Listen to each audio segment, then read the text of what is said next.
Ladies and gentlemen, boys and girls, kids of all ages, welcome to our Saturday stream. How y'all doing? My name is rbPlays. I am your humble host on this side of the screen. I wasn't sure what I wanted to do today. Kicked around a couple of ideas in my head yesterday. Started my vacation yesterday. I'll be off until 2026. Started my vacation yesterday, and I did a lot of stuff yesterday. We'll talk more about that as the stream goes on. But I was trying to figure out what I wanted to do today, and it occurred to me that right now, I just want to relax. I just want to chill out. I just want to hang with my friends. So we're going to just chat today. I know that breaks some of your hearts because, you know, you come here to watch me screw up Minecraft and whatever other game I play, but it is what it is. But anyway, my name is rbPlays. I am your humble host on this side of the screen. Thank you so much for stopping by. If this is your first time here, then please, by all means, grab some snacks, kick back in your favorite recliner or wherever you like to watch live streams, and just hang around for a little bit. See if you like the stream. See if you like what we do. Then by all means, hit the follow button. Get notified every time we go live, which is every Saturday. Right now, 9 a.m. Eastern time, or as Istrissy would say, not a real time zone. But that's only because I live here. Everybody else that lives in the Eastern time zone is just fine. It's just me. Speaking of Istrissy, you absolute legend. 83 months. Resubscribe today. 83 months. Istrissy, cheers. Thank you for the 83rd month of subscription. You are the best.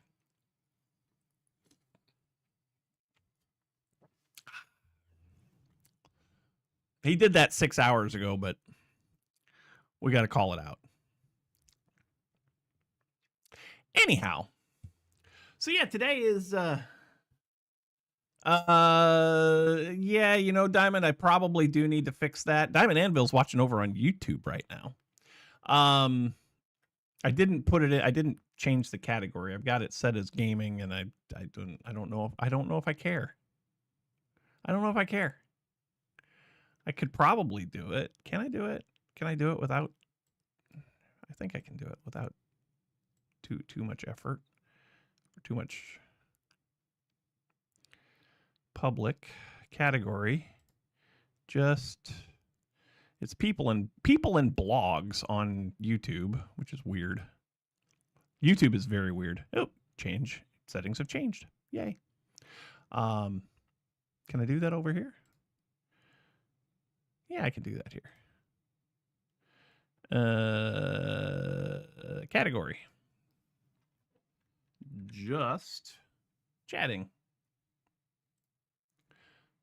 Dunsville. Changed.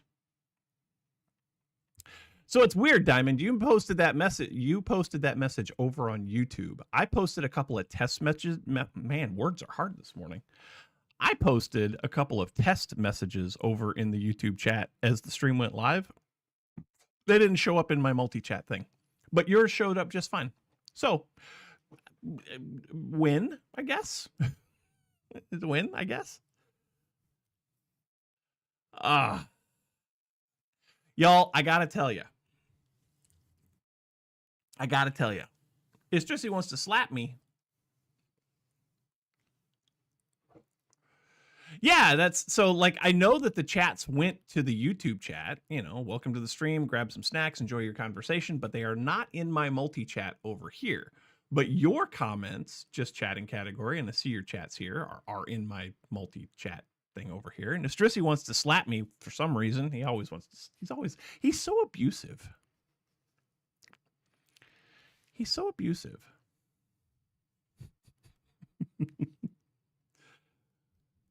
But yeah, so my work year is done. I cannot tell you how good that feels. My work year is done.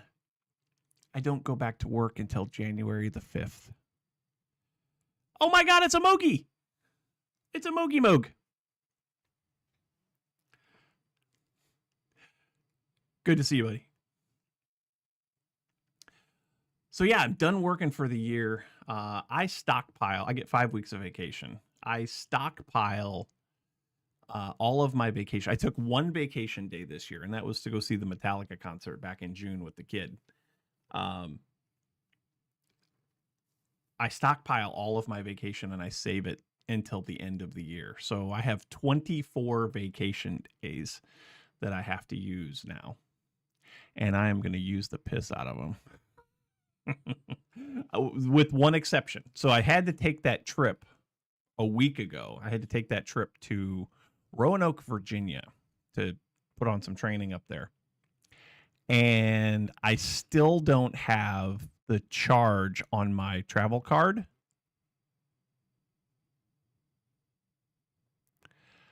for my rental car. It's been over a week since I turned that car in, and I still don't have the credit card charge for it. So I can't file my expense report.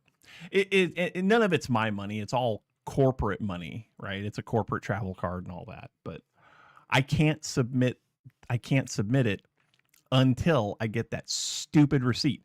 I've run into this one time before. I was ready to put my expense report in for a trip that I had to take to Norfolk.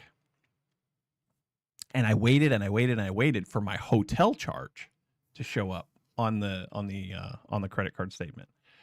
And it didn't show up. And I was this close. Was this close to push in the button and hit send and then just submit the hotel charge later. And it showed up.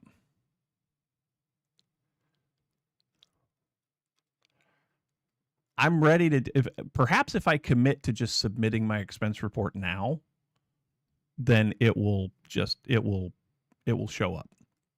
I haven't checked yet today. Normally things don't show up on the weekends. So I don't know. I might check it later. But that is literally the only work thing that I have to do between now and the end of, well, honestly, the end of November.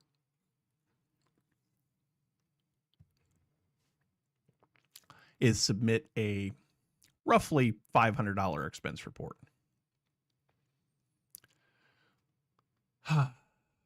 Istrisi says, free time. Normal EU member by law have 3 weeks a year.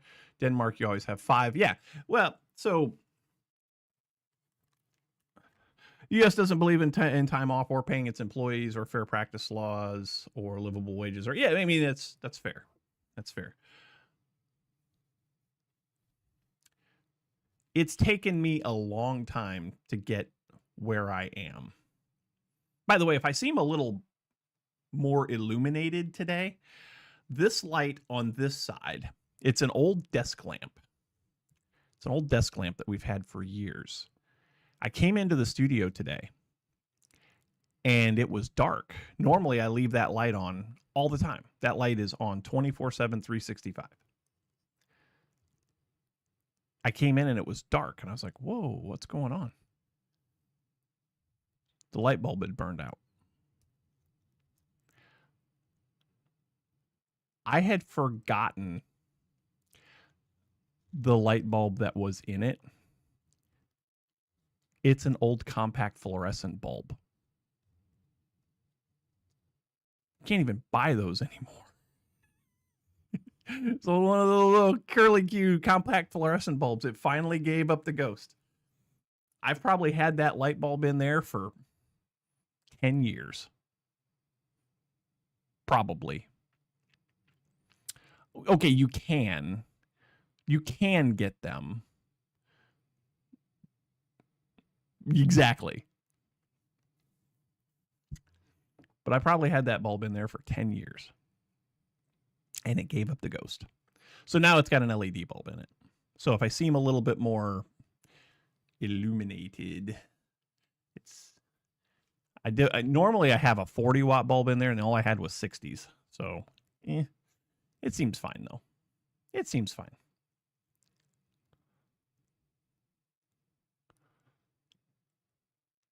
Yeah, the old, yeah. I mean, this has been in that lamp for a long time. But anyway, It took me a long time to get where I am.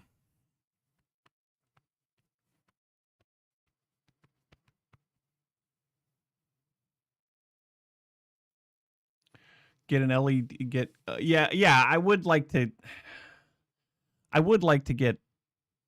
I would like to do something different with the lighting in my studio. Actually, what I want to do is get another key light like I've got over here. I definitely got my money's worth out of it, Darth. You are not wrong. But I want to get another key light like what I have over here and put it on this side.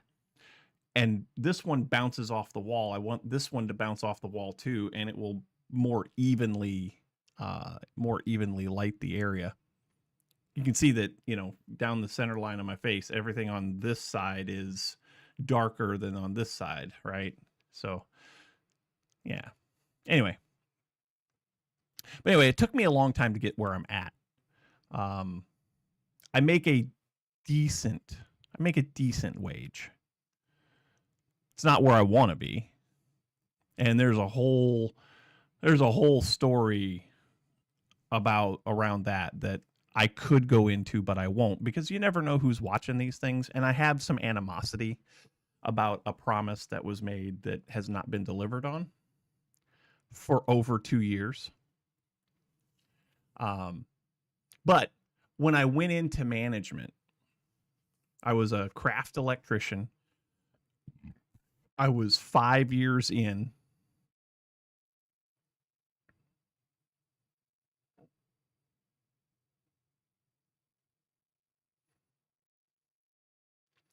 I was 5 years into my career. The way the contract was written, I was making full rate. So at the time, that was right around $30 an hour. So I was making decent money. But when it came to vacation time, at 5 years, you only got 2 weeks of vacation. At 5 years, you only got 2 weeks of vacation.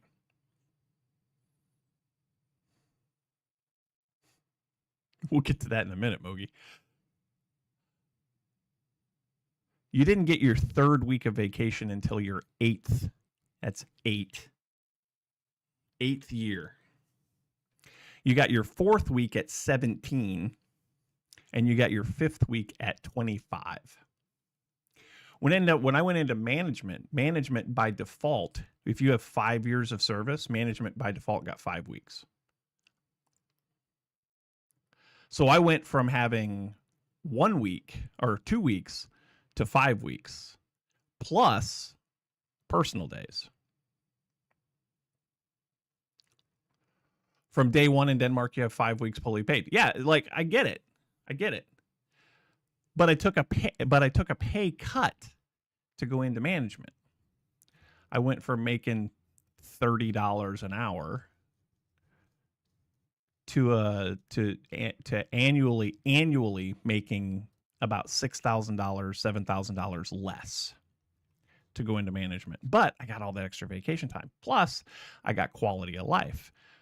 In the position that I was in, my official bid job, because it's a contract position, so you bid on jobs, my bid job was 2nd shift with Wednesday and Thursday off. I was working daylight because I was their training gang leader. So most of the stuff that I did was on daylight anyway.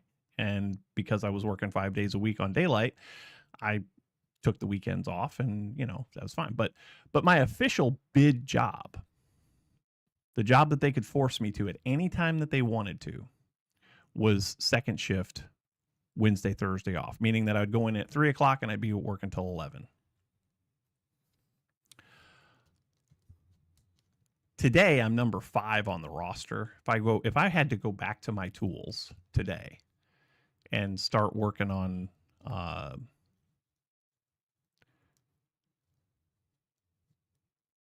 that was okay, Istrisi, that was almost 20 years ago. That was almost 20 years ago. Now it's close to 50. I'm not saying that that's great, but it ain't bad either. It's 46.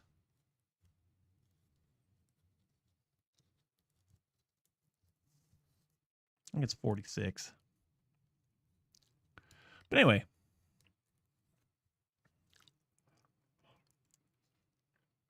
I make six figures. I'm not going to say exactly what I make, but I make six figures. And my quality of life is pretty good. I don't work nights. I don't work weekends. I don't work holidays. I get 5 weeks of vacation that I can take anytime that I want. So I stockpile it for the end of the year. And I am off overall. Never worked a job for under $46 an hour. That's good. That's good. When I started my apprenticeship back in 2000 and it would have been 1999. When I started my apprenticeship, I made $9.60 an hour. I think it was $9.60.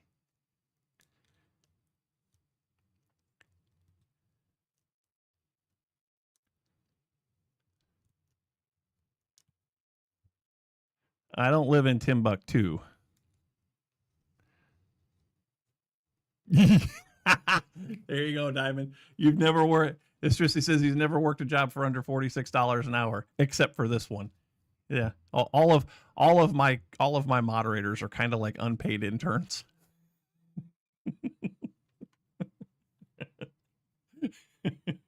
Good one, Diamond.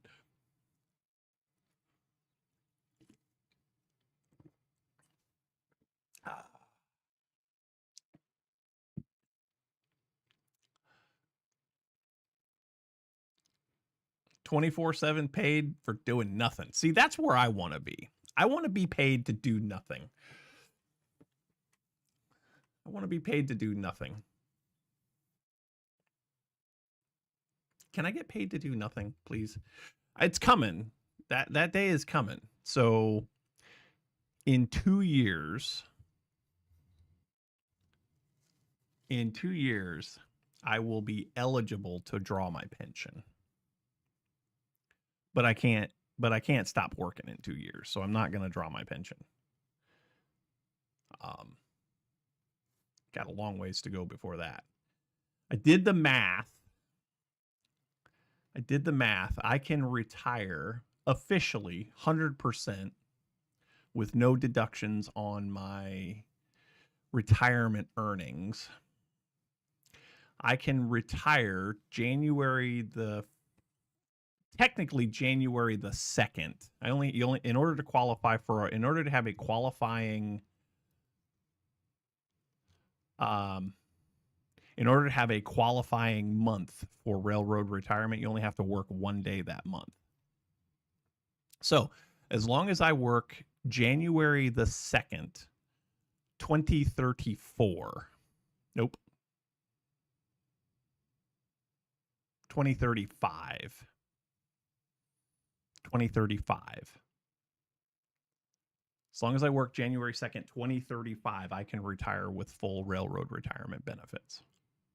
So I have 9.3 years to go before I can officially retire with no penalties, which is scary. It's scary to think that I've still got 9 years to go. I'm in the single digits, so yay.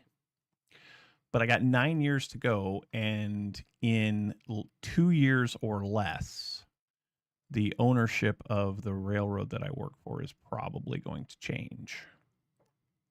And I have no idea what they're going to do about it. No idea what they're going to do with the role that I fill. And I can't worry about it. Like I can't worry about it right now because that doesn't do me any good. I just have to keep coming to work and doing my job. But 9 years, 9.331. I got a calculator. I got a retirement calculator that somebody built years ago in an Excel spreadsheet that does specifically railroad retirement. And yeah, I got 9.3 years to go. The Looting 3 book on the server is good.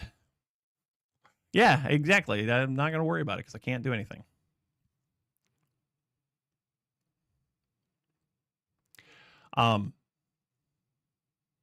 Until then, I'm going to keep stockpiling my vacation.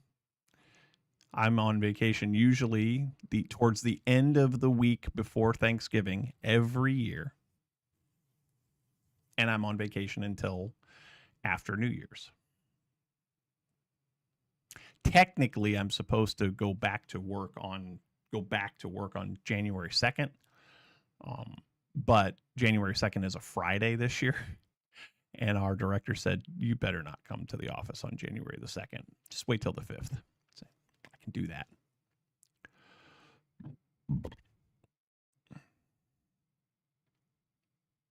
Oh, don't do that. That's mean. This must mean more live streams for RB. I don't know. For right now, I want to just exist for a minute.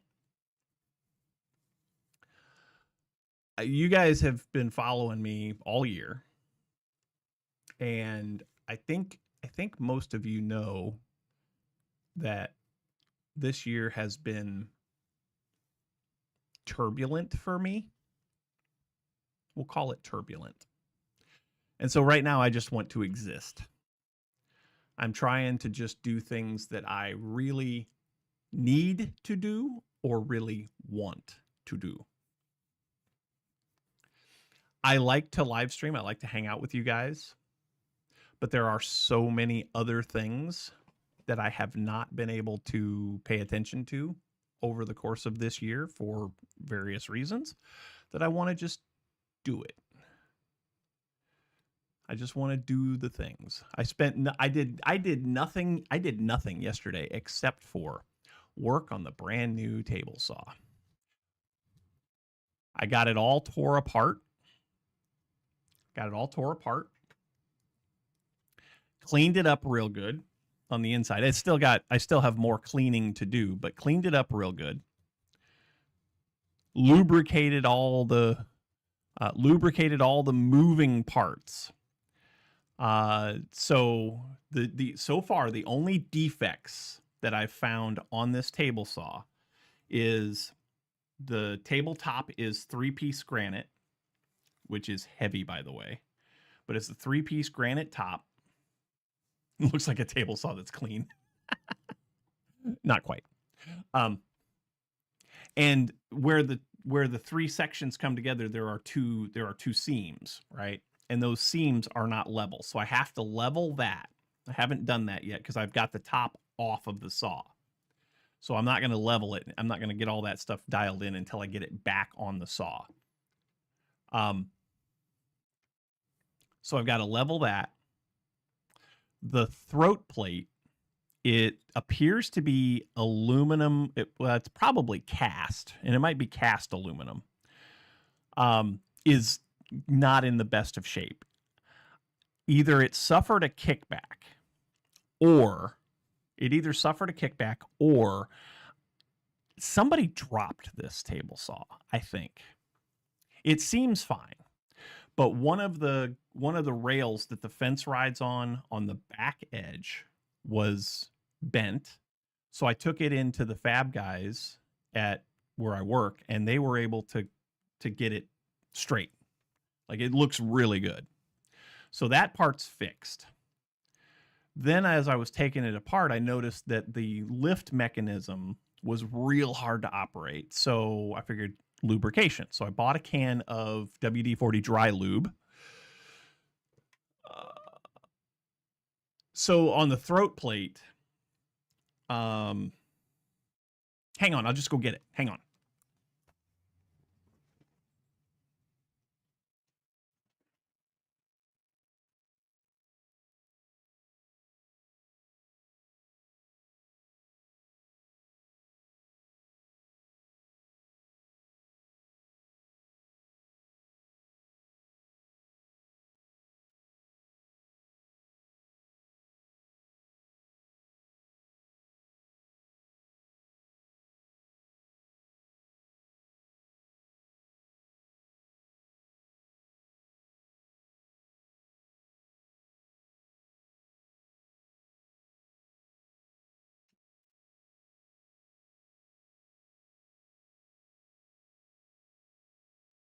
So on the throat plate, there's a couple of things that obviously are of concern.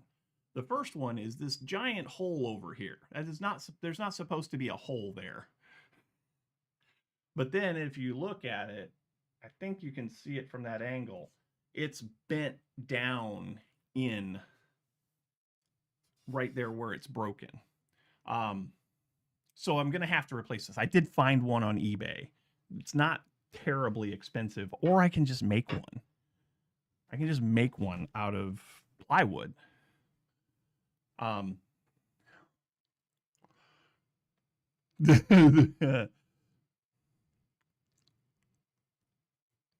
can say why it's bent. I'm sure you can.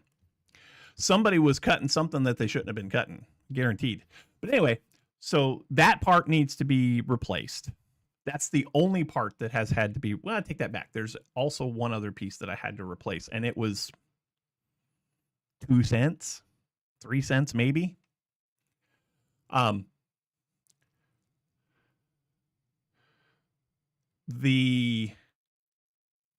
I would turn the wheel for the blade tilt, kickbacks and hit down hard. Yeah, exactly. When I turned the wheel for the tilt mechanism, it would turn a little bit, and then it would, the wheel would keep turning, but none of the inner mechanisms would turn. So I thought, well, maybe it's getting bound up. So again, spray lubrication. And it still didn't help. So I took the wheel off, and there was a roll pin missing. So it needed so it's got the shaft, and then it had a roll pin that went through the shaft, and then the wheel would engage with that roll pin.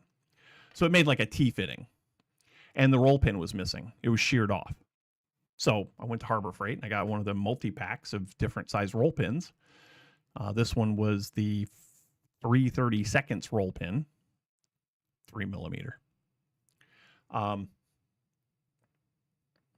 Basically 3 millimeter. And so I replaced that, and now the tilt mechanism works just fine as well. So for $50, for 50 doll hairs, $50, I got a pretty decent table saw. Now there is one concern. CNC router work this holiday season. So here's the thing. We just commented a few minutes ago about I make a comfortable living right now.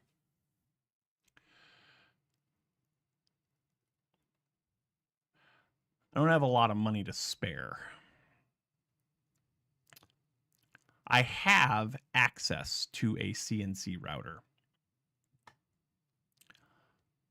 but I can't build my CNC router right now. And the more I think about it, the more I'm not sure that I want to build my CNC router. I'm having a hard time here.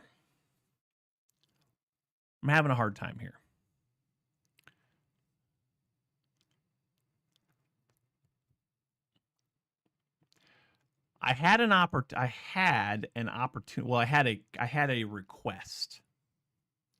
I had a request from a client, potential client, on some gifts for their customers for the holiday season, and they asked me about coasters. And I got to thinking about it, and I talked to my boss at work, and he said, "Yeah, I mean, go for it." But using the CNC router at work to make coasters. They wanted round coasters that were inset a little bit. So, you got the round coaster, and then a smaller round ring that's recessed down in for the drink to set in. So I worked up the model, and then I did some calculations on how much they wanted. 20 sets of 4, so 80 coasters. They wanted 80 coasters So I worked up a price for it. And then they also said that they wanted like, you know, a handful of charcuterie boards, which is cool. So I gave them the price for it, and they took it to their finance people, and their finance people were like, it's a little bit, it's a little bit too much for gifts. So that job's not gonna happen. So right now I don't have any paid work for anything CNC or otherwise woodworking. I have no paid work right now. My problem here is that I don't know how to market a woodworking business. I get customers by word of mouth. So I've and a few people that have caught what I do here have reached out, and also in our Dungeons and Dragons gaming group, which, by the way, I need Dungeons and Dragons in my life right now. I feel like getting stabby.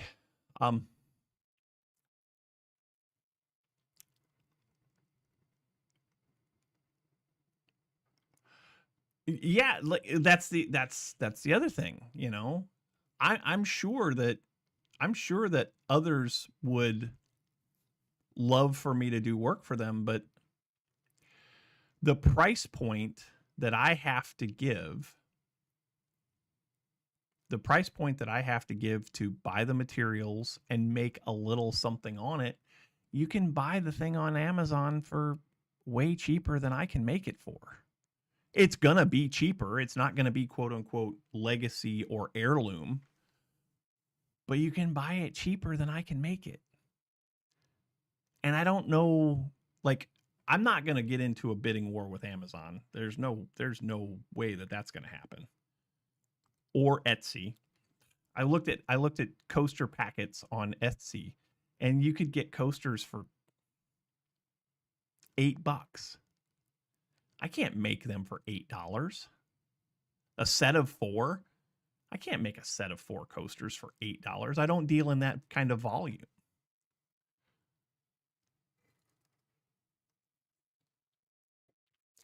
But anyway, I don't know how to run a business and make money at it. And I need to figure it out because I want to do stuff like that when I retire in 9.3 years.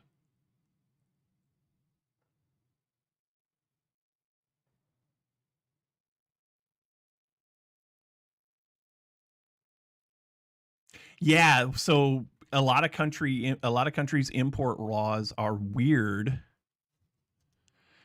Darth, that's 100% correct. That's what I've got going for me, is that I care about the product that I'm making, and I put the time into it to make it as good as I can possibly make it. I've made several cutting boards for several people, and I follow up with those folks every so on, and, you know, is how's the cutting board doing? Is everything okay with it?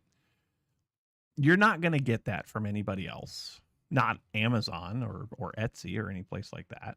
Well, you might get it from somebody on Etsy, maybe. But the fact that I've contacted these customers and I've asked for feedback, and they were like, yeah, it's still, it works great. It's still just like it was when I first got it from you. Like that means something to me, because it means that I've done it right. And Strissy's point is, like, I can't make him something and send it to him because Denmark will never let it in, because it's made out of wood and they don't know what's in it, right? I can say that my products are made from 100% kiln dried lumber, but that doesn't mean that I did. And I get it. It's, you know, when you talk about foreign governments that are worried about things that are getting imported into their ecosystem, that's a big concern. I used to mock California incessantly for their rules and regulations just about bringing fruit across the border from another state into California. But I understand it now. Like, I get it now. Down under is even harder, sure. So I get it. Here domestically in the United States, I can make a product for a reasonable price, and I can usually get a reasonable shipping price for it. And it doesn't make it outrageously expensive. That giant cutting board that I made for that client over the summer, I guess it was earlier this year, but yeah, kind of early summer. That thing weighed 30 pounds when I shipped it. And the shipping rate on it was, I think I ended up paying under $30 to ship it. So I made okay money on that project. I quoted them a price that I thought was fair. They agreed that they thought that price was fair, and I gave them a solid cutting board and was able to ship it to them, and it worked out fine. Now, if I was trying to ship that board anywhere else outside of the US, forget about it. So my woodworking business will never be global. It's going to have to be predominantly local, possibly surrounding states, maybe occasionally farther out in the United States. But it won't go to Canada, probably. It won't go to Mexico, probably. Permits declaration, finished lumber, no import permit is needed, but a Lacey Act declaration is required detailing the origin of all components, unfinished wood products. An import permit from the USDA is required. Wow. Yeah, see, so how do I even get that? And how much is that going to cost, What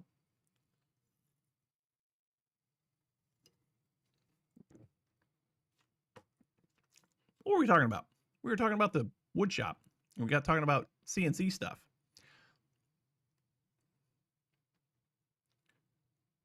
I don't do that as a single person. Yeah.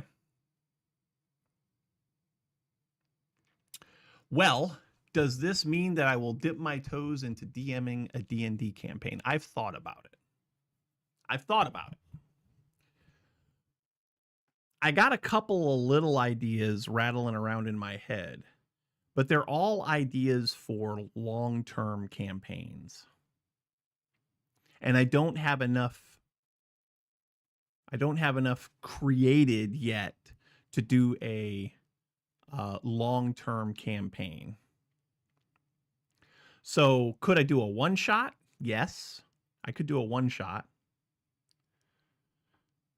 Your wife, you and your wife still want ornaments? I get it. I get it. Money's tight. I get it. And if you ever find yourself in a position where you can get them, I'm here. Until then,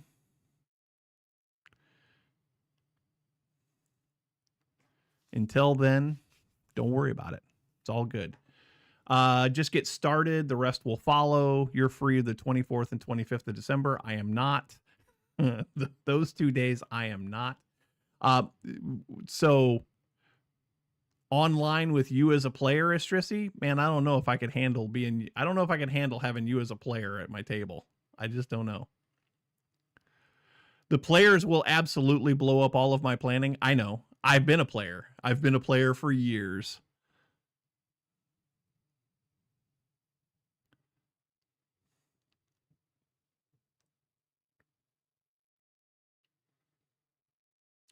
I've been a player for years, derailing campaigns with the best of them.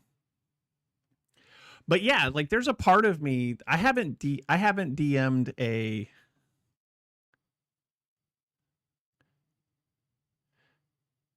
You can help? Okay. I haven't DM'd a campaign in, oh Christ, 35 years.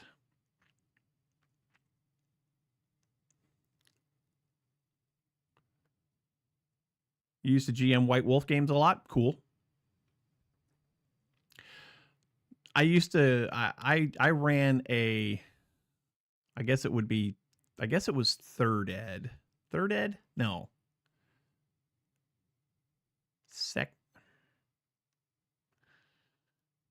Was it second or third? I think it was third. I can't remember, but it was a Ravenloft campaign. I DM'd a Ravenloft campaign for my brother and some of his friends a long time ago.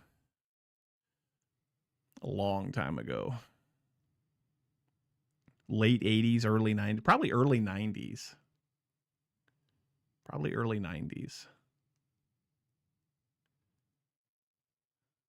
You DM randomly and help other DMs and have for 35 years. Good to know. It probably would satisfy my itch. What is this? Oh, I have a prescription ready. Need to go get that.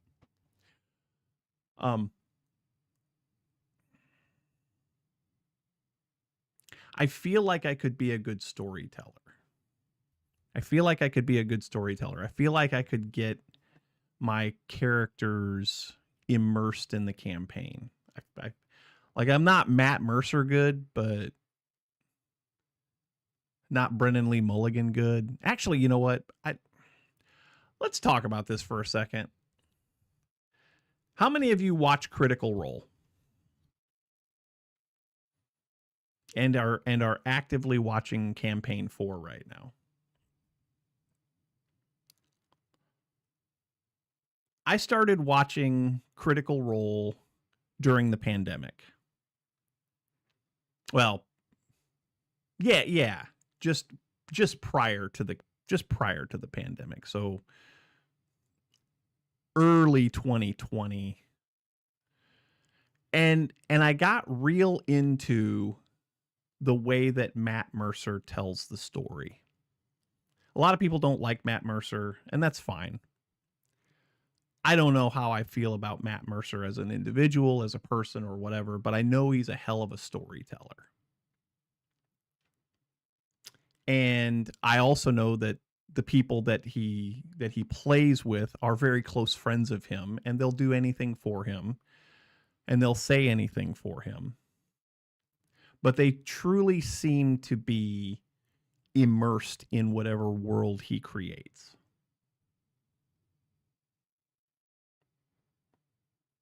When I heard that Brennan Lee Mulligan was gonna DM Campaign 4, Brennan Lee Mulligan is a good game master. He knows the mechanics of the games. He's willing to push the mechanics of the game to help the players either achieve or fail at whatever they're trying to accomplish. I don't think Brennan Lee Mulligan is as good of a storyteller as Matt Mercer is.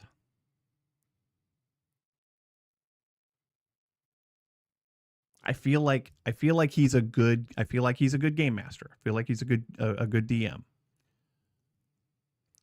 But I'm not as excited. I'm enjoying Campaign 4. Also, this Wes Marches thing that they're doing, very confusing. Very confusing to have people constantly switching in and out of a campaign, right? Like, I get it. I get why that's important, and I get that you can have a campaign that can go 1,000 different directions at once. But as a viewer,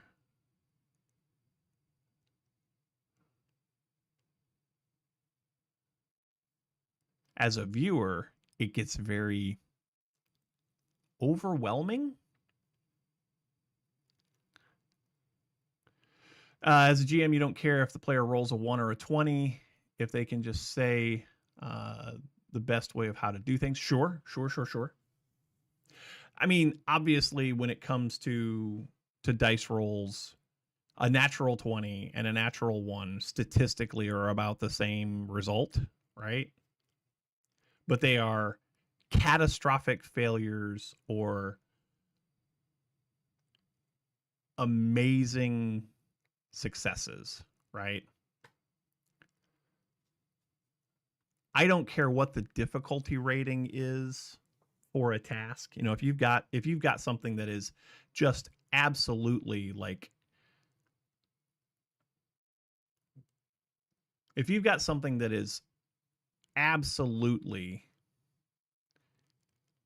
game altering that a player wants to do and they can roll a natural 20, I don't care what DC rating you had set for it. I don't care what their modifiers are. They succeeded.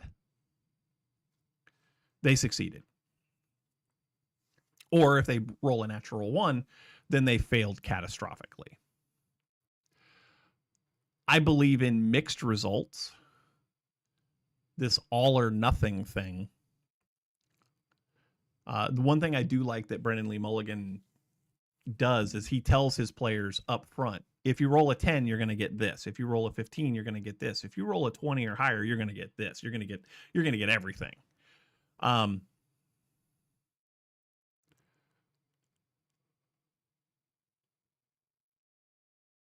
Yeah, it's true. See, I think we're kind of on the same page there. Also, one of the mechanics that Jackal Crossing used to use a lot with us is, on a natural 1,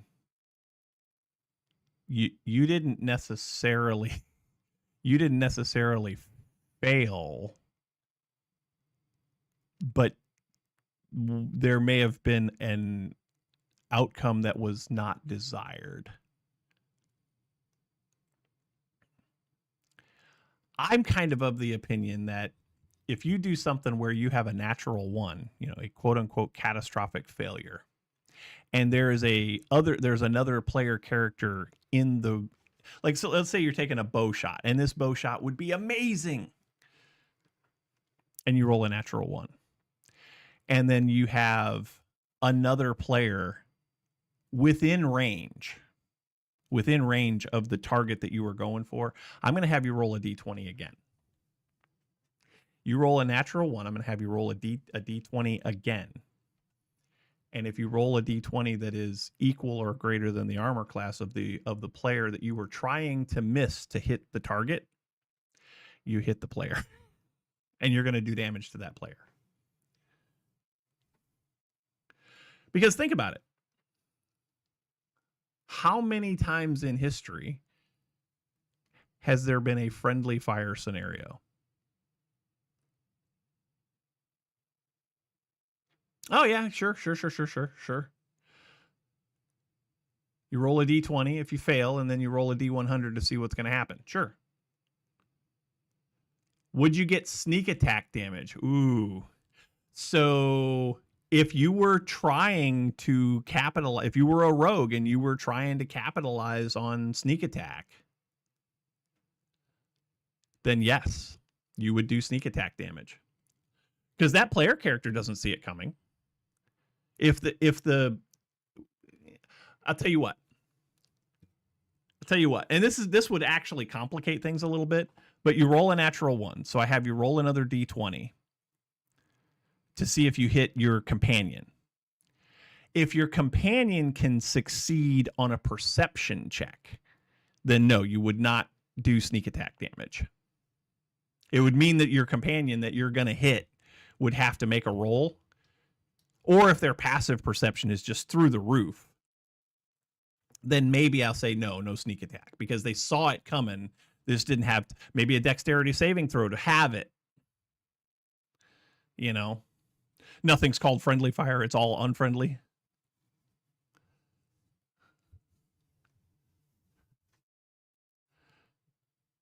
That is very true. I love D&D's game mechanics. I am a D&D nerd. I love it so much. And I think there are things that house rules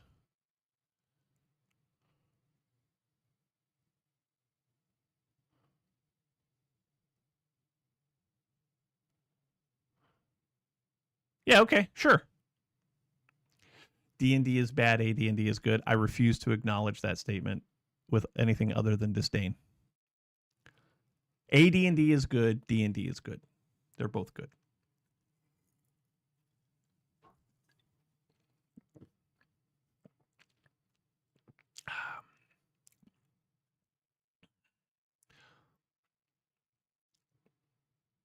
D&D is for kids that don't know better. I disagree. I respectfully disagree. I don't like that. You guys see my glasses? I don't like that I get reflections. Why is the looting 3 guy gonna die?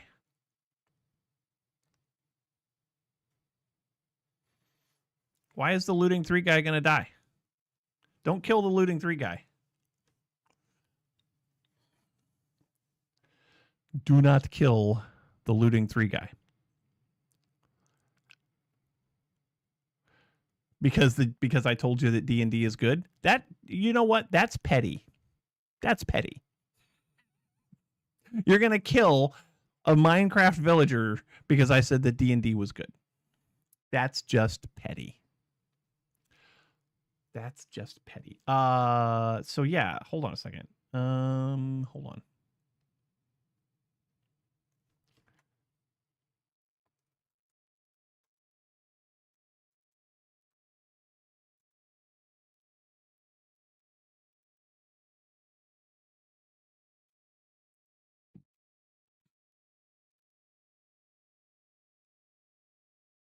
Have I tried electrical tape to cut down on the glare?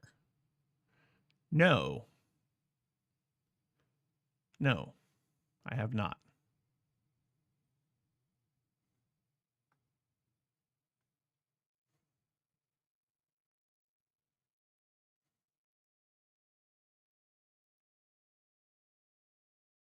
Ooh, hey, there's one right there. Oh, that's a dado stack one, though. I don't want a dado throat plate. I want just a conventional one. There it is. $52.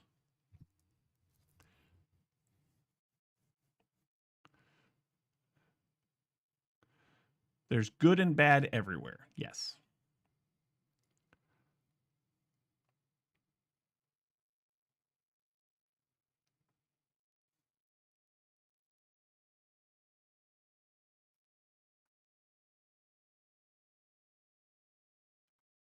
$37. $37 for a replacement throat plate on eBay.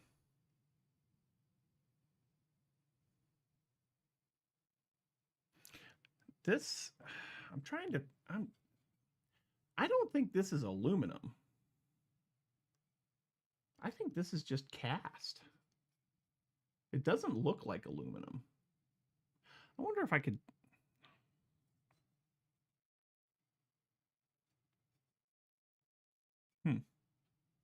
Maybe.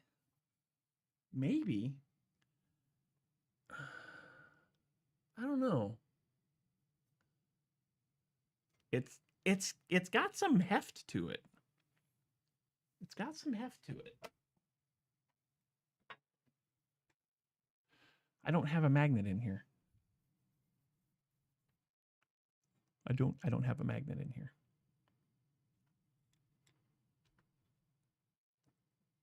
But $37 on eBay. This one looks better. Yep. This one looks better.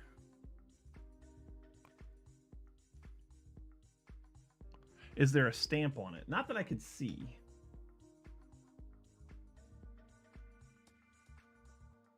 Not that I can see, no.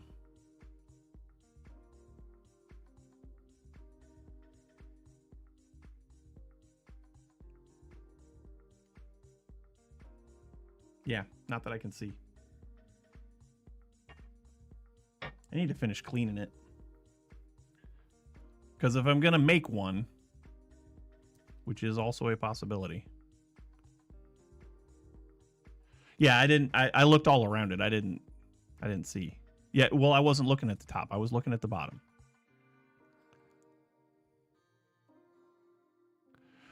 What I'm a little bit concerned about if I do try to make one is these grub screw holes right here. Because it'll have, it's got leveling screws on it so that you can make it fit. Anyway, go back to just chatting. The Saws model, it's a rigid R4511. Rigid R4511. It is a discontinued saw. It also had a recall on it. It was made for 1 year in 2009. It does concern me a little bit. Type that in chat. Okay. Find the right. There it is.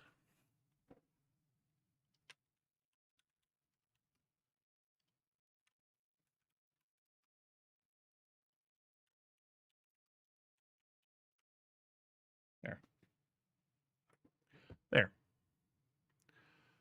The reason that it had a recall on it was there was a failure. There was a failure in the arbor if you used a dado stack. I don't own a dado stack.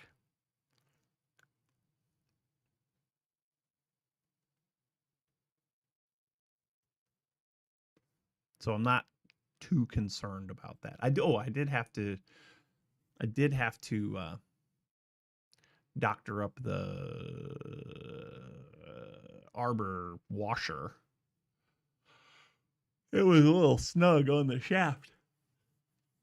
I had to use a needle file and clean it up a little bit. It seems fine now.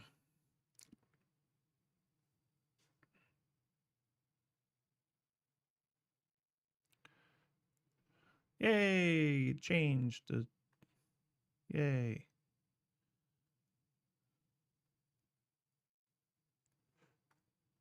Oh, wow. Well, that's fun. That's fun. Vanilla screenshots. And looting 3. I see it. It's cast iron. Okay. 41 emeralds for a looting 3 book. That's not terrible. That's not terrible. I'll be on the server later to get one. Probably.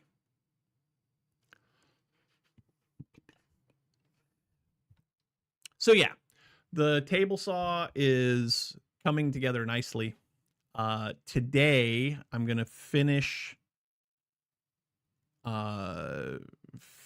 making sure that all the moving parts on the inside get nice and lubricated, and then I'm gonna put the top back on it. Yeah, the one that I've got is made out of granite. It's a granite top, which the granite top weighs more than the whole rest of the saw combined.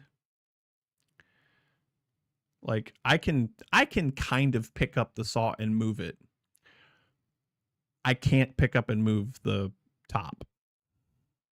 I had to get help getting the top off of it. How many emeralds would I pay for looting 10? Considering that you can't get looting 10, I don't know. You can only get looting 10 in modded, and this is not modded. This is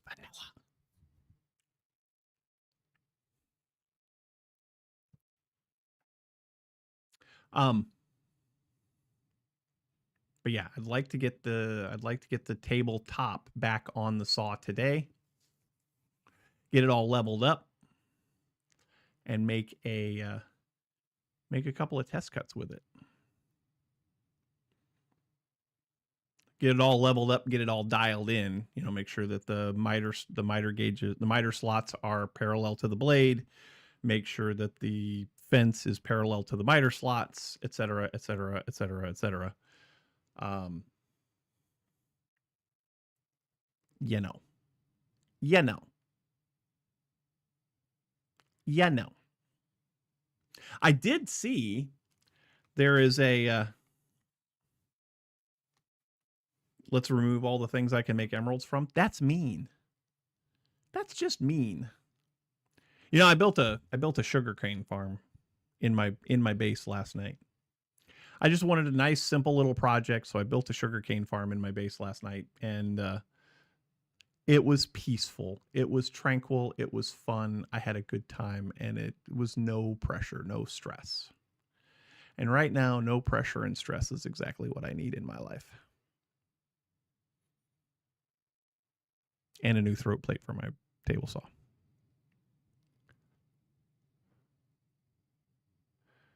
There's nothing burning up there. What are you talking about? There ain't nothing burning at my base. Shut it. Shut your hole.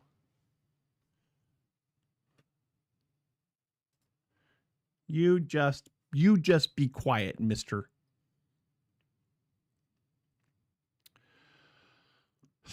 So I bought all the stuff. I didn't buy all of the stuff. I bought some of the stuff. Diamond Anvil was making a comment about CNC router earlier. I bought many of the things to make a CNC router. I think what I'm gonna make, I don't know.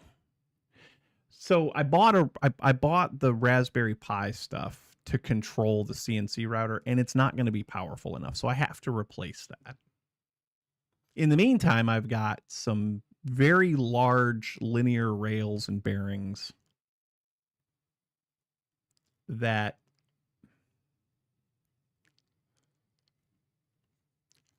would be fantastic to use to make a flattening jig. It would be fantastic to make a flattening jig. Well, so yeah, Raspberry Pi can control it, and many times they do. But for what I'm trying to accomplish, the stepper motors that I got are undersized. So I guess it's a better way to say it would be that I got the wrong stuff.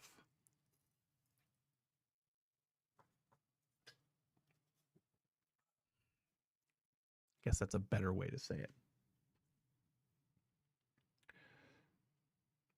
Also, if you guys could see my studio back here behind me, oof.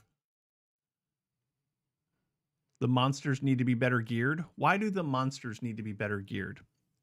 We don't want monsters surviving on the server. We don't want that.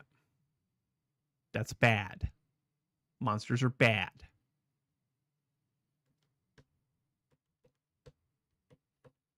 Monsters are bad.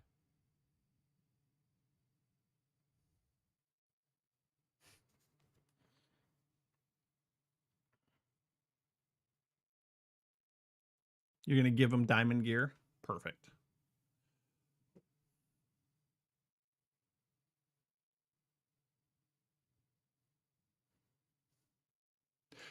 Uphill both ways when you were a kid? Sure. I've heard that story before, mister. Good morning, Nuggets.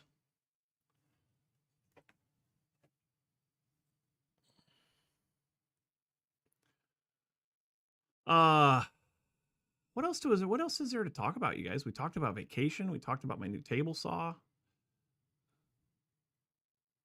We talked about how I don't know what I'm going to do with this CNC router that I was planning on making. That I don't know how to run a business.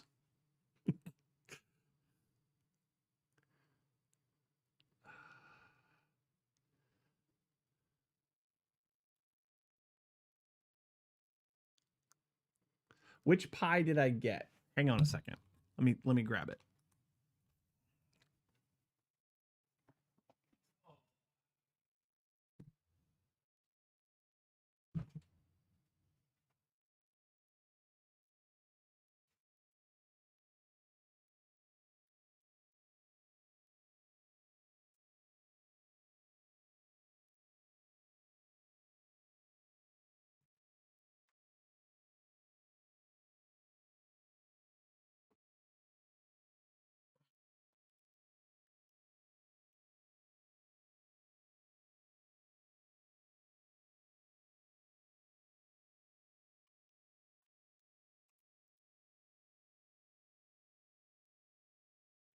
Blueberry. So this is the one that I got. It was marketed, and I got it put together. It was marketed as a CNC shield. I like pumpkin pie, by the way. It was marketed as a CNC shield, and so it's got all of the stepper controllers right here on the top. I don't know how to program it. I'm afraid I'm going to nuke it.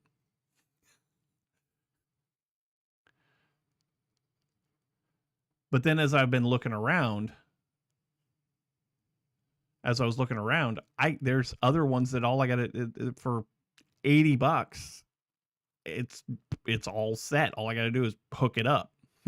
So wicked easy to play with. I hope you're right.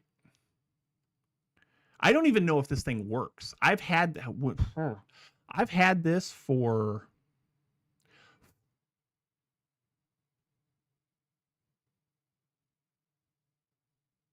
I don't even know how long I've had it.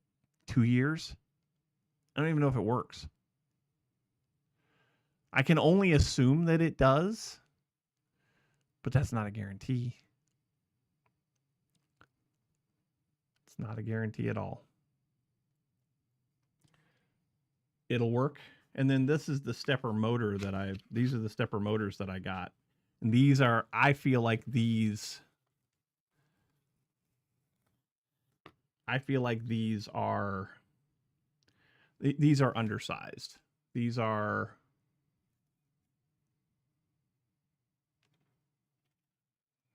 unknown.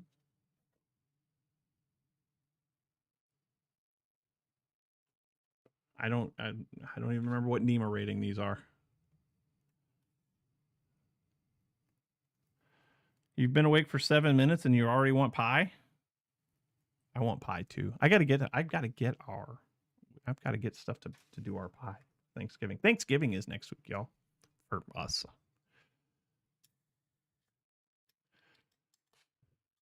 If I had a CNC, I could make better gears for the motors. True.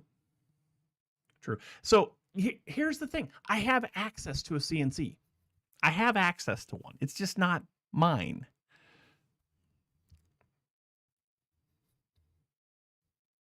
It's just not mine. But I've been told I can make whatever I want.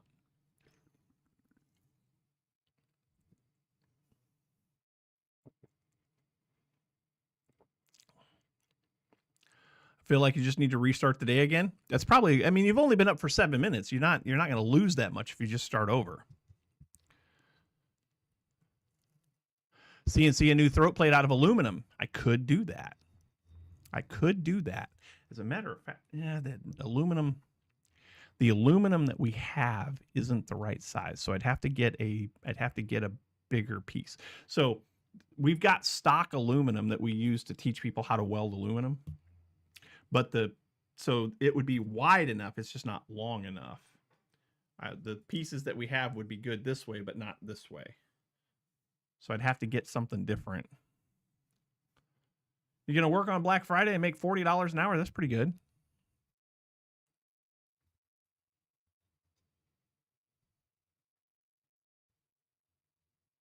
You don't have a 3D printer? So I do I have access to a 3D printer as well. Just weld a few of them together? Yeah. Sure. What you going to be doing on Black Friday, Darth?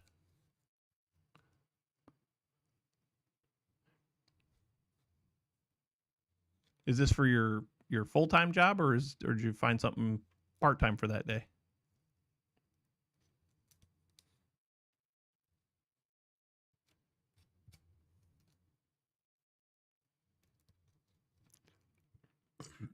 Normal job? Okay.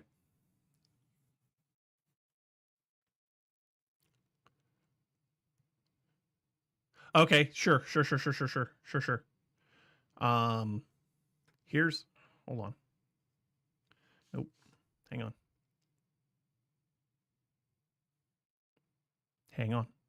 I got something to show you.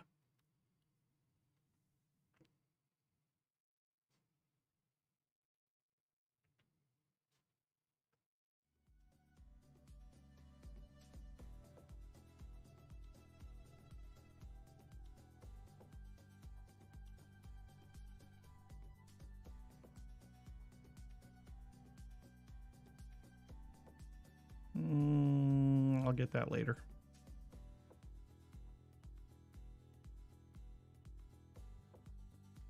Hang on a minute. I gotta log in.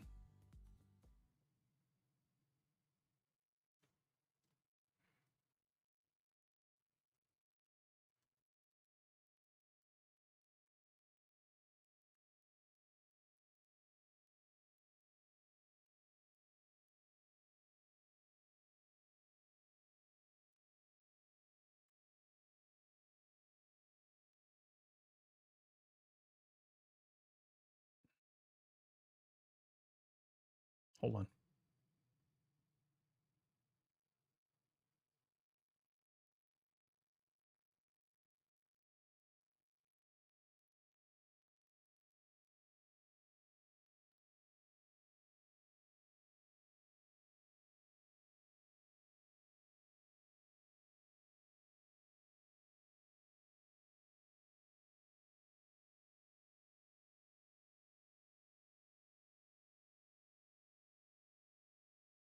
I'm not going to show you anything super awesome. Just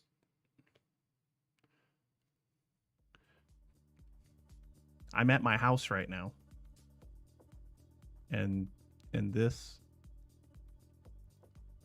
is my 3D printer at work. It's not doing anything right now cuz I'm on vacation. But I could totally design something and have it print for me there. You know. So that's cool.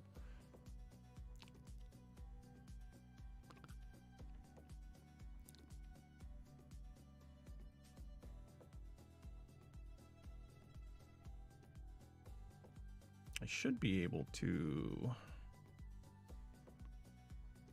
home the printer. Yes. Yeah, look at that. Look at it. Look at it go.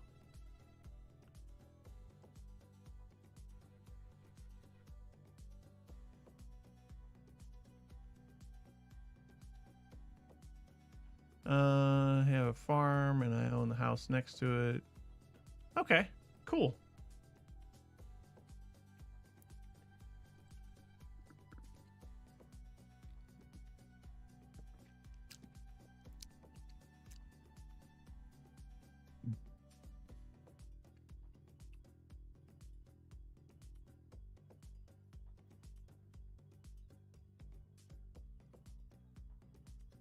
Cool.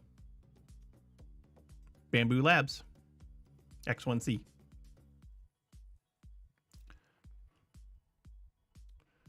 But anyway, that's enough of that.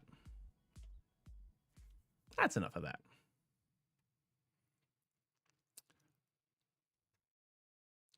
The CNC router that we have at the shop is the Genmitsu Prover 4030. So it's not super big, but it's pretty nice. Full farm running on solar power. Nice. How does that affect land utilization? So I've heard of studies that obviously if you've got solar panels out in a farm field, you can't use the farm field for farming other than solar energy, right? But I've also heard that solar panels leach stuff into the soil over time. And so if you have a solar farm that gets decommissioned, that if you have a solar farm that gets decommissioned, that you have to wait X number of years before you can technically plant anything again. I don't know if there's any truth to that or not. Much less than a gas station leaches. Okay. I don't know. I know what I've heard, and I don't want to be one of those people that just blindly accepts everything that he hears without doing any research, you know.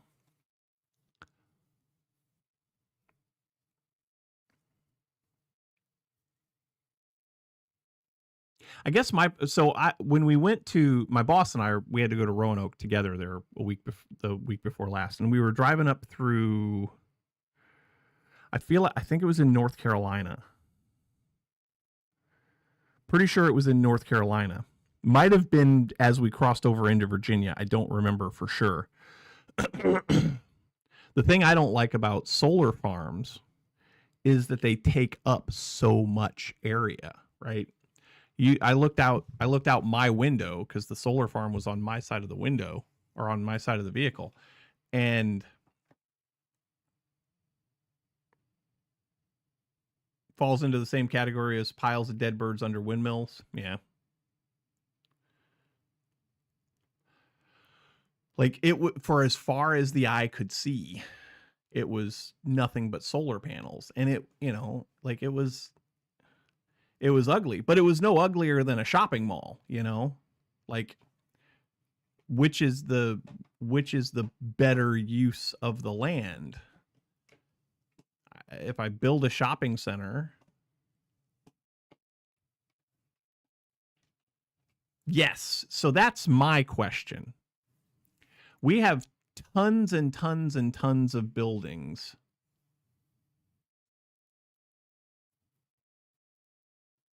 We have tons and tons and tons of buildings that are basically just empty rooftops reflecting heat and energy back into the atmosphere.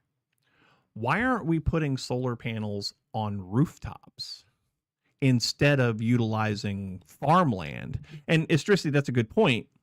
Goats, chickens, sheeps that move around underneath these places. You can't just place a solar panel on a roof. You can, but there's considerations that you have to make room for. You know, how are you going to support it? What's the infrastructure look like to get the power off of the solar panel and into something usable? Like there are considerations. You can. Yes, you can. You can put solar panels on roofs, but there are considerations. And if you're going to say no, I'm going to insist that you explain why you can't put them on roofs.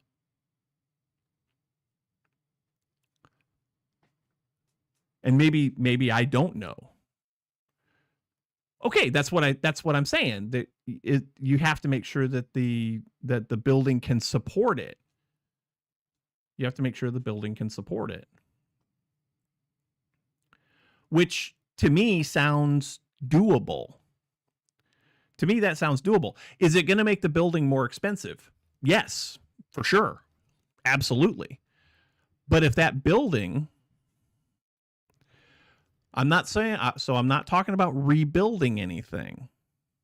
I'm not talking about retrofitting roofs that are already out there. But why aren't we engineering these buildings enough to support solar farms on top of these data centers? These data centers that are going up all over the place, why aren't they covered in solar panels? They're going to be a tax on the grid no matter what. But if you can have that building engineered to support its own partial infrastructure for power, to me that just makes sense.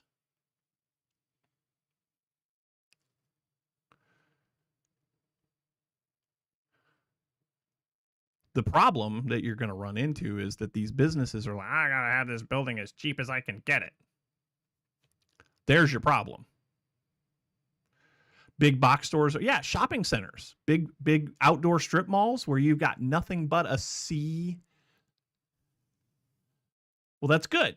That's good that it has solar on the roof. That's great. Ours don't. Ours don't.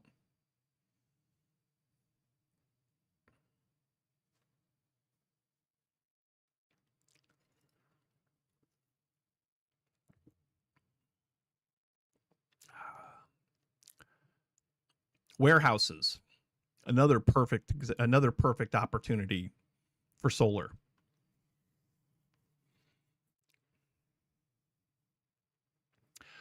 Well, yes. What happened to Musk's solar shingles? I don't know. I never heard of those. I never had heard of those until just recently.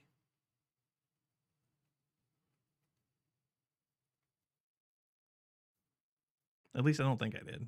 Maybe I did. I don't know. Hold on. I don't think we need Bamboo Studio open anymore. Solar shingle.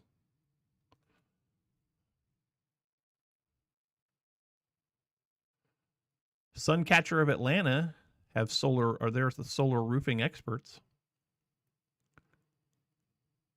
Solar shingles don't work? Probably.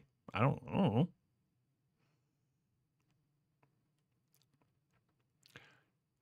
You can get a solar shingle off Alibaba for $80.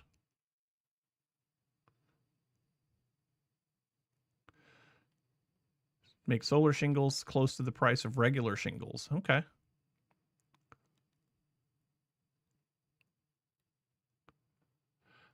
They give off too little energy for the cost of making them. Okay. Now that seems reasonable, because if you're looking at a conventional shingle size and the amount of solar panel that can be exposed and still be able to fasten them down, right?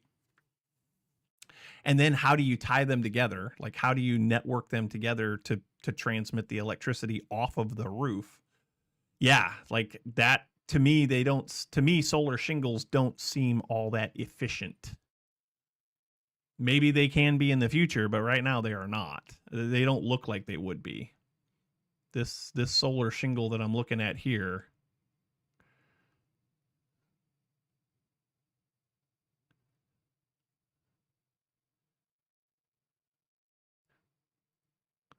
yeah. That's just, yeah.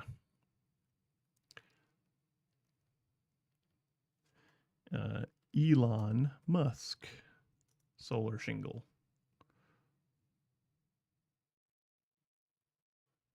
Elon Musk announces solar shingles, solar roof, solar powered roof tiles from Tesla.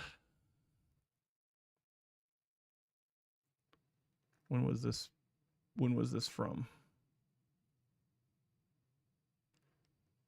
You can order them.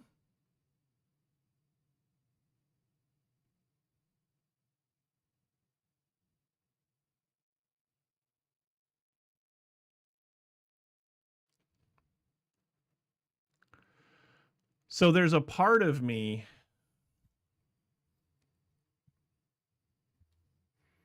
that wants to try and get away from as many fossil fuels as I can. And I'm not even talking about from an environmental impact study or from an environmental impact point of view. I'm tired of paying for gasoline. I'm tired of paying for natural gas. I'm tired of paying for electricity, right? My electric bills over the summer are between $250 and $300 a month. It doesn't get super cold here in the wintertime. So in the wintertime, my gas bill, I have a gas bill, but it's not as bad because it's not as cold. But I get super tired of paying for all of this stuff, right? Like, there's a part of me that wants an EV just for my daily commute back and forth to work, to have an EV, to be able to plug it in and charge it overnight and drive back and forth to work every day and not have to spend anything on gasoline on a fossil fuel that entices me. There's a guy that I work with who has a Tesla, and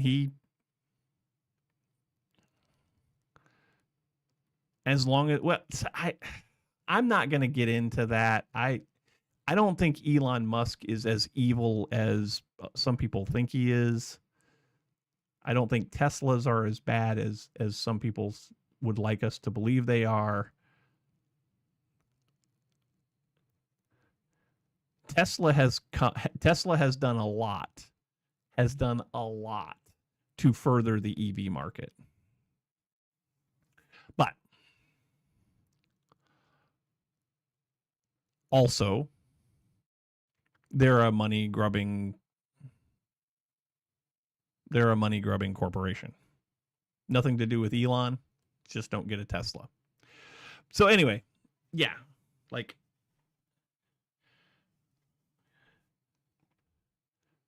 Darth, I just lost all confidence in you as a human being.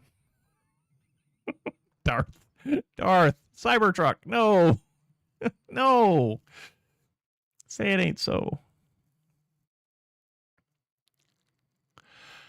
Diamond, I wrote a paper in college 25 years ago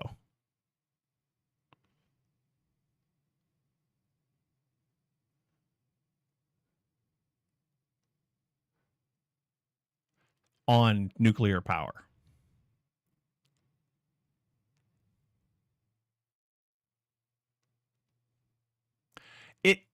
It doesn't. What's the purpose of a Cybertruck? Diamond, I wrote a paper on this back in the early 2000s for my apprenticeship, because we got college credit for my apprenticeship for electrician, and it was on the benefits of nuclear power. It looks like a dumpster that mated with an SUV.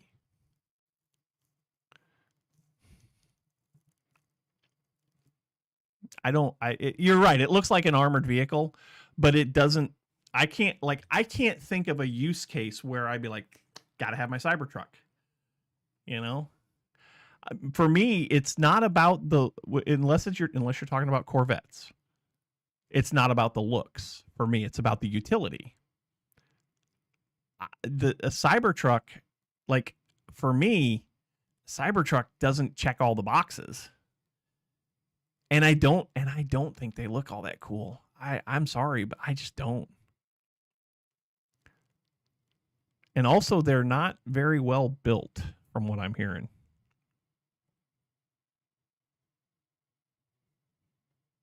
Talking about getting salt things and hook them to the town heating system. Salt or solar?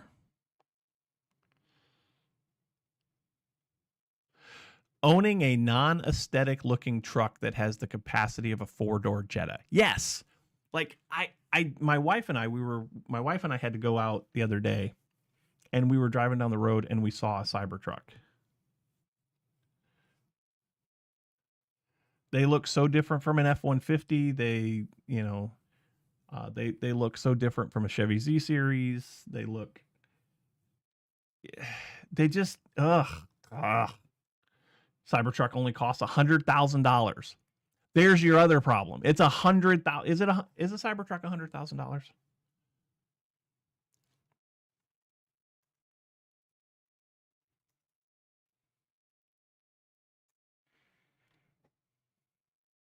$80,000. Well, they start at 61 and go up to 80. A Dodge Charger? Yes. See, like a Dodge Charger. That's a nice car. It reminds me of a DeLorean. Yes.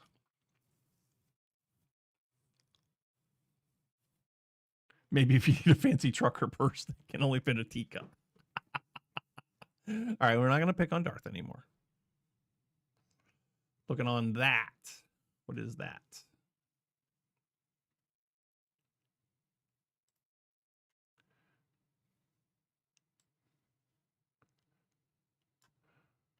I get it, Wikipedia. You need money. Oh, a molten salt reactor. Okay. It's a fission reactor. Sure. Go away, Wikipedia. I know you need money. Okay, yeah, that's cool.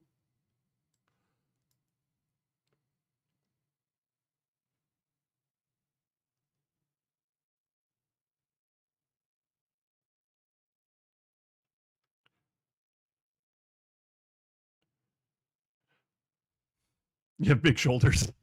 Good, Darth. Cheers, buddy. Cheers.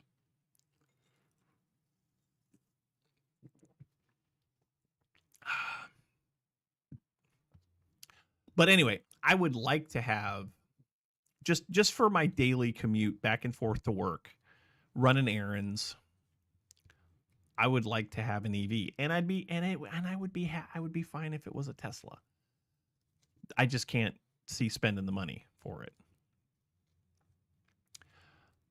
But I also am cautious about buying a used EV, you know?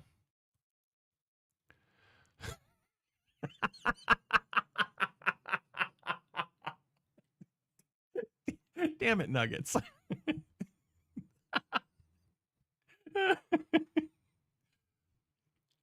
Oh,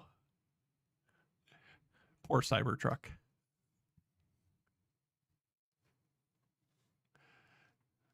Cybertruck can't be sold in the EU. I mean, there's a lot of things that can't be sold. I can't even ship you a cutting board in the EU. Screw the EU.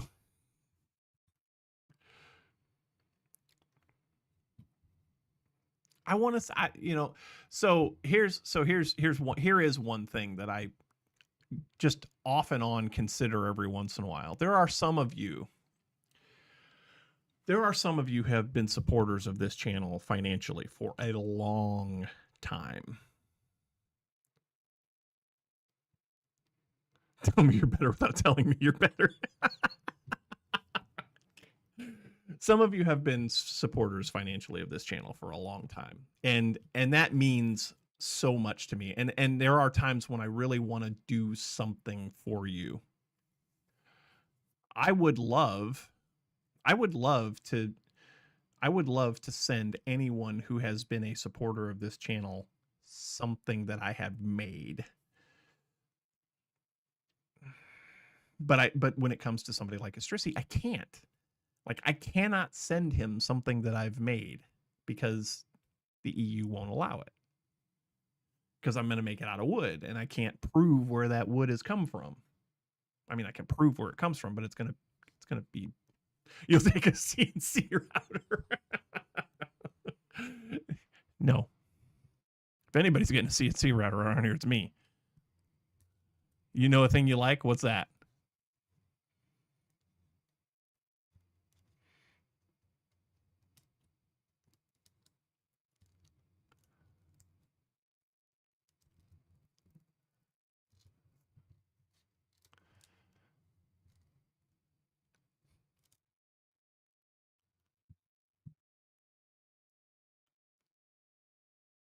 You want an RB coffee cup. Okay.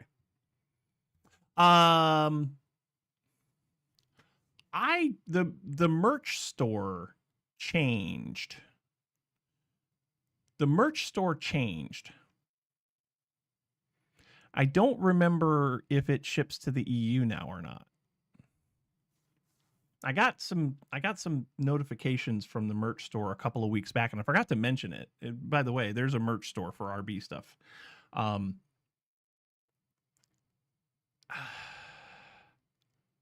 I had to go in and I had to change a couple of settings. Who's it through now? It's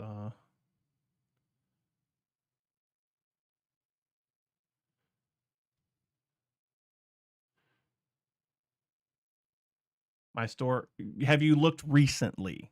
Like I said, the company that services my store changed. So I don't. If you haven't looked recently, it might be worth another look. I don't know. Oh, because of your last name. What? That sounds very prejudiced. You'd love to get a Christmas ornament. Uh-huh. Uh-huh.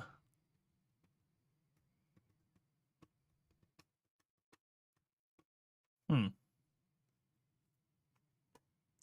Hmm. Hmm.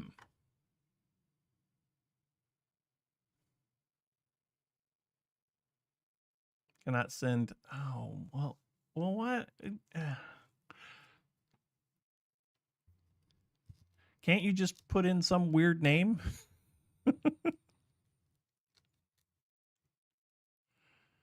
Pack of 4 coasters with a lip for the glass. You guys are really laying it on thick here, aren't you? Really laying it on thick. You can't just put in a weird name and change the way it's spelled? And why can't they ship to that? Like, that's just weird. That's just weird.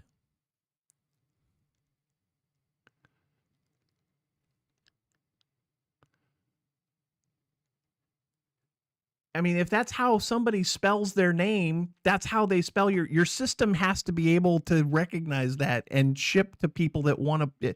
You're telling people, I don't want your money because of the way you spell your name. That's asinine.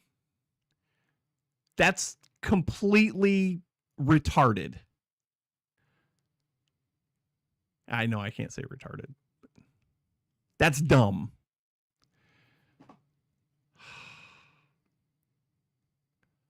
Oh, I'd love to send you something, but I can't because you spell your name stupid.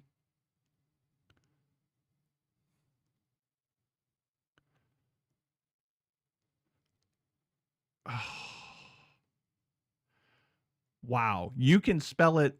So it's not so to be fair, it's not even that it's just Stream Elements problem. It's a Denmark Postal Service problem as well. Your last name is dumb. No, Diamond, that's not what we're saying.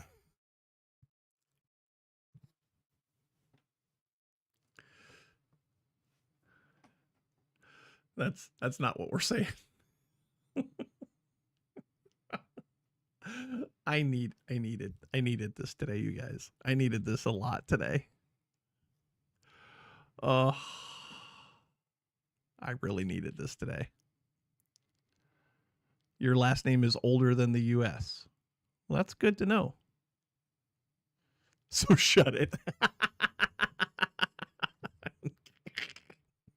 All right, now, children, let's calm down here.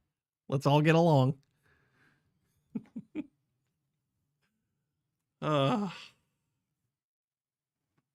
Let's all get along now.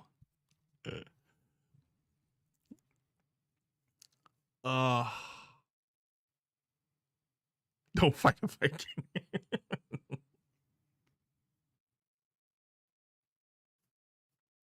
You know, it might turn out differently in these times.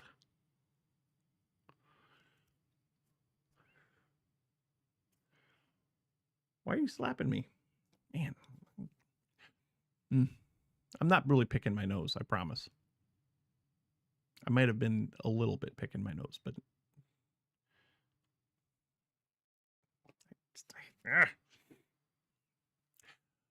I don't know what it's been lately. I can't tell if it's allergies or residuals from the last time I was sick. I don't know.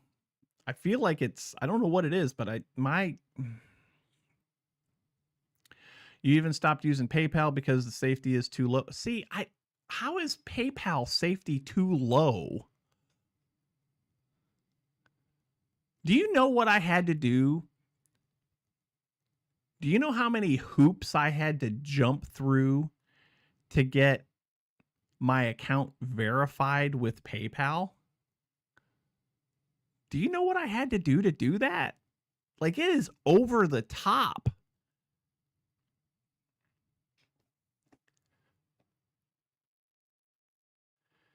And I'm not trying to bash the EU or Denmark specifically, but there comes a time when you have to stop and step back and say, is this too far? Is this too much? See, I find that very hard to believe that PayPal is lower than a Russian bank system. I find that hard to believe. I'm not saying that it's not true. I find that hard to believe.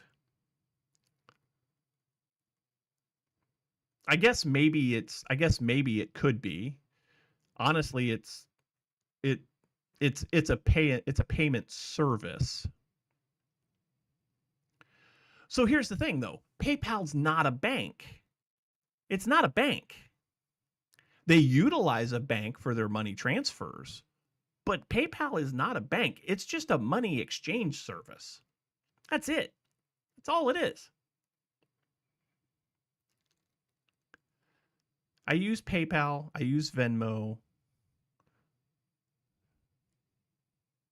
Yeah, but so do your banks.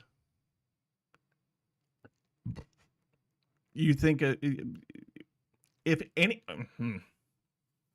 I'm going to say something very controversial, so pay attention to the words that are coming out of RB's mouth right now. If anyone thinks that their data is ever going to be 100% secure, you're delusional. Every single time we develop a plan to make things more secure, it's defeated within a couple of days, max. There is no way with the way that the internet is. The same thing happens here. If my bank compromises my data, then I get a new card too. But here's the thing. You're never going to be safe online. There are precautions that you can take to make yourself safer, but you're never going to be safe online. Never. And no matter what businesses try to do to protect the integrity of their system, there is always somebody trying to get in. There's always somebody trying to get something for nothing. Criminals have been around for the entire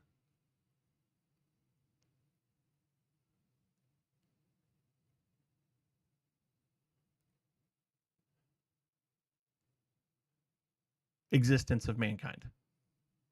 If a card's leaked at PayPal, nothing will happen before someone uses it.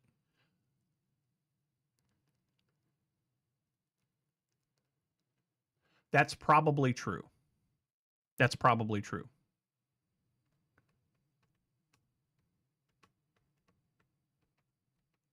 But also, sometimes the hackers, the infiltrators, are so good that you don't know that anything came up missing for months, if not years. And I'm not saying that is a bad thing. I'm not saying that companies aren't doing enough to keep your data safe. The fact that we're putting our data out there in the first place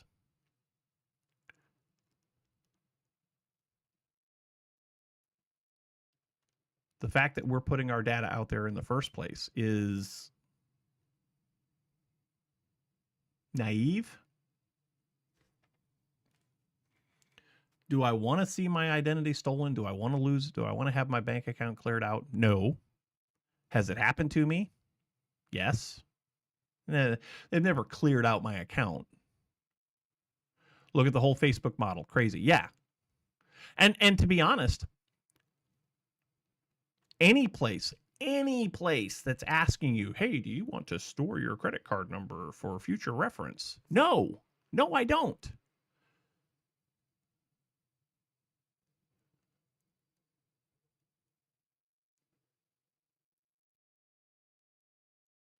But Istrisi, they have to catch it. They have to catch it. And I'm not saying that they're not actively monitoring this, and I'm not saying that your system isn't good, because I don't know how good your system is. What I am saying is that there is always a possibility. There's always a possibility. It may be remote, but there is always a possibility that someone can, in fact, pretend to be you and do something adverse to your account. And you're right. Bank accounts are scanned every day. Sure. Mine are too. And for the most part, if something shady happens with my bank account, my bank is calling me saying, hey, is this you? We know you live here. This charge is happening here. Are you there? Right? Like,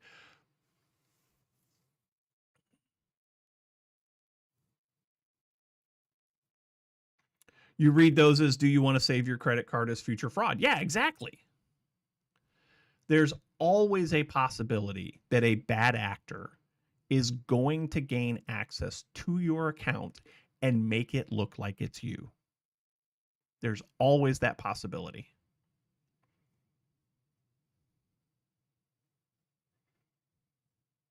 And that's good. That's good. My bank does the same thing. I got to have my logon information, and then there's two-factor authentication that has to happen, and it logs me out if I haven't been active for, I don't know, 60 seconds or something like that. Like yeah, there's a lot of things but again, criminals are smart. They're dumb, but they're smart. And if they really want to get into an account that doesn't belong to them, they will find a way. They will find a way.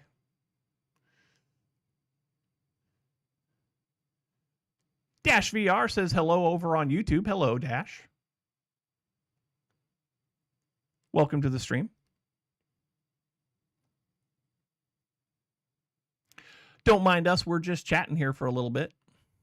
I needed some downtime. I needed some mano a mano time with me and my community. So we're just hanging out and chatting today.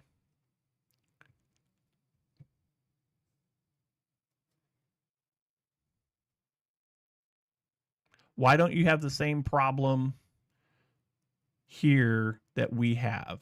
I don't know. How am I? I'm doing well. Thanks for asking.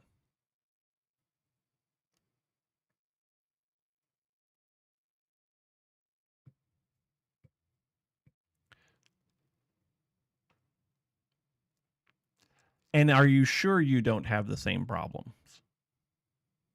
Do I play Fortnite? Nope, never have, never will. Mrs. Ekerb says hi. Hello, Mrs. Ekerb. With fraud? I don't know. I don't know. I don't know why you don't have the same problems with fraud as we do. There's a lot of moving parts that are a part of that whole fraud ecosystem.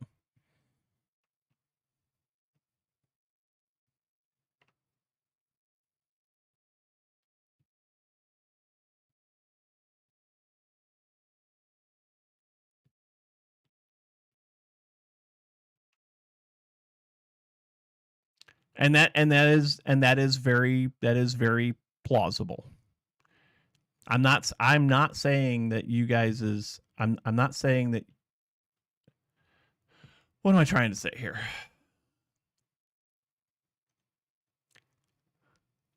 I don't know enough about your system versus our system to know what the difference is. Dash, thank you for the subscription over on YouTube. Cheers. Much appreciated. Hopefully someday we'll start getting more content out there for you guys over on YouTube.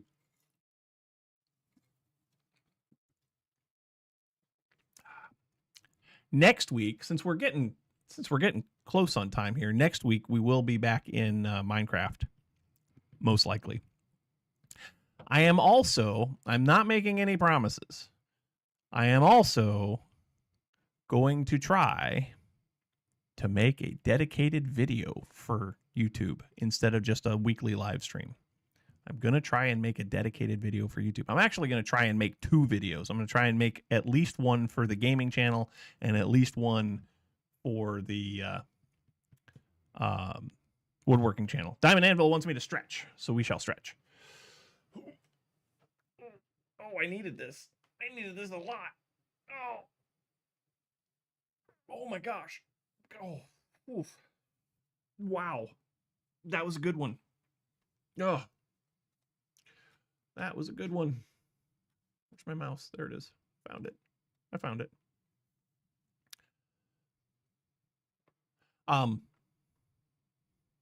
Yeah, I've got to, I need to make a video for the woodworking channel. I need to make a video for the gaming channel. And I also need to figure out what we're going to do for the live stream next week. I need to get back into EA Golf because we've got to compete in Q School. That'll be a good thing to do during my vacation. So here's what I'm thinking about the whole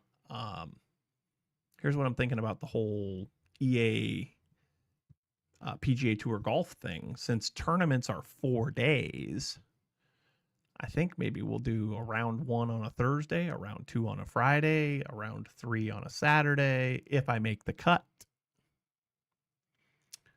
If I don't make the cut, then we just play something else on Saturday. I don't want to overcommit.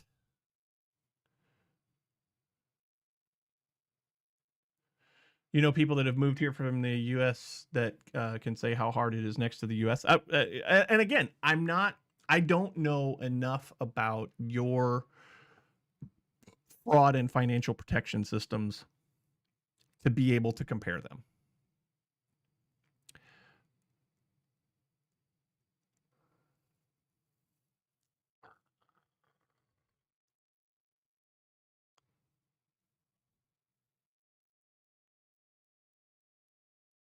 Okay, well, that's good to know.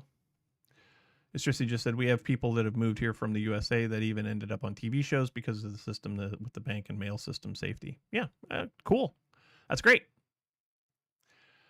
I know that the U.S. has a long way to go to protect its citizens from bad actors. And the recent move by the Trump administration to dismantle the Consumer Financial Protection Bureau, or I think that's what it's called, is very, very bad. Very bad. You're going to send me some links? Okay. I'll check them out.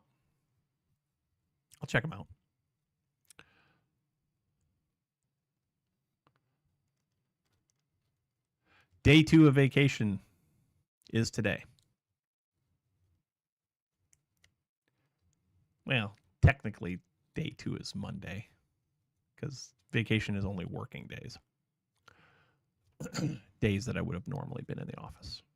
So, but anyway, I got lots of ideas. I got lots of things that I want to do on this vacation. Spending a little bit of time with you guys is absolutely on that list. I'm glad that we were able to do this today. This has been fun. I've had a good time. There's a table saw on the other side of that wall, though, that is calling my name. It really wants to be put back together and to cut wood. I don't know if it's... I don't know if I want to use this throat plate, though, because it is screwed up. Actually, hold on a minute. Yeah, it's screwed up. The R2-D2, yes, the R2-D2. It's really not an R2-D2. It is an R unit droid, but it's not an R2-D2. It's because it's orange, right? Wasn't there one in one of the Star Trek movies that was orange? I know there was a red one and and R2 of course is blue and white. But I feel like there might have been one that was orange too. And I'm not talking about BB-8 or whatever it was, the one that was the ball. I'm not talking about that one. I'm talking about more of a boxy shaped one. Yeah. Dorothy Kerp says yes.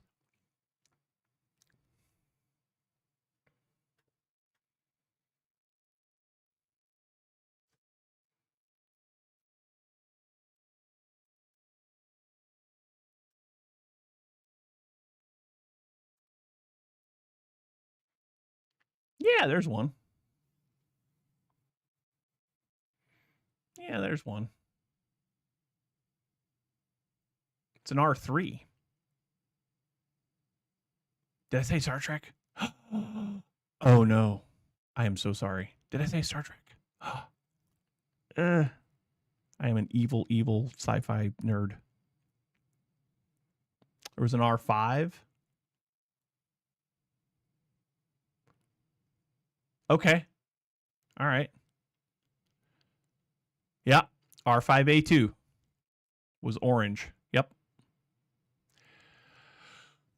I bow down and I humbly ask for the sincere forgiveness. I sincerely apologize to the sci-fi gods for mentioning Star Trek when I was actually referring to a Star Wars item. I apologize. Okay, sending them here on Twitch is not going to help me, Astrisi, because as soon as I close this out, that's going to go away. And I don't do my research down here. I do my research on my laptop, wherever else I am. So thank you, Nuggets. Thank you. Star Trek, Star Wars, same deal. You blasphemer. It's out in space.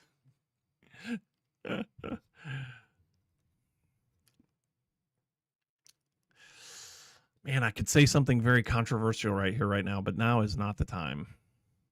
We don't have enough time to get into it. The stream has only got like 2 minutes left in it.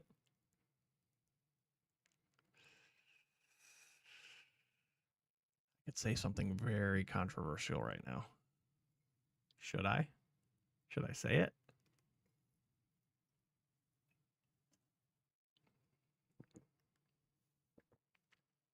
I did see that, Astrisi. Amazon is going to do it, right? They're going to do I don't know if they were talking about doing a limited series for Stargate or like a full-blown series. Are you sending it on Discord too? Okay. Yeah, I don't get Discord notifications while I'm streaming because of that whole streamer mode being enabled thing. So, cool. As soon as I end the stream and close OBS, my phone is going to light up.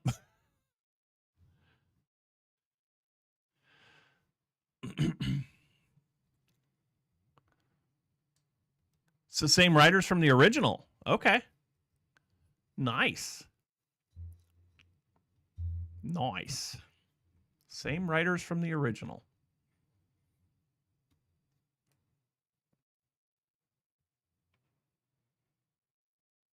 Ladies and gentlemen,